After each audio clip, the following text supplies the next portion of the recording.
So something I've been experiencing a lot lately, given the time of year, are kids going off to college. Parents, especially parents of kids who have come to me, if they've come to me, there's obviously been some sort of a substance abuse issue, whether it's mild, moderate, severe. And so with parents, it seems to be that constant stressor for them. So I've gotten a couple calls where parents have suspected that some drinking has been going on, and this is very recent.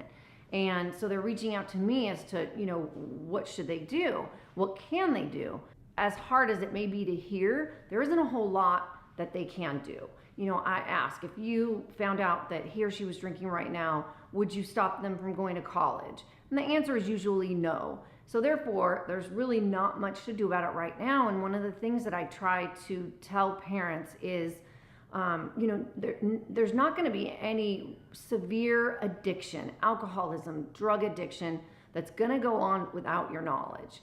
That will always come out, whether it be in phone calls that you have, even texts, grades, all sorts of things like that. So people are so afraid that this addiction is going to creep up and boom, their child is going to be addicted and they're going to have no idea. And this is just simply untrue.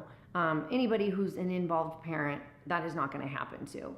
Secondly, I like to assure parents that, especially the ones that I've worked with, you have given your children more tools than they know what to do with. And so, at some point, parents have to accept that and feel good about that. And now it's time for them to go and make their mistakes and see if they use these tools and what that looks like. Yes, it's a scary thing to sit back and see how that plays out, but it's all that we can do.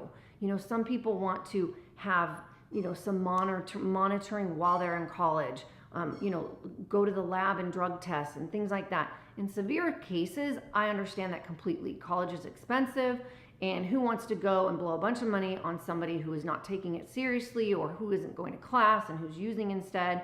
So I get that.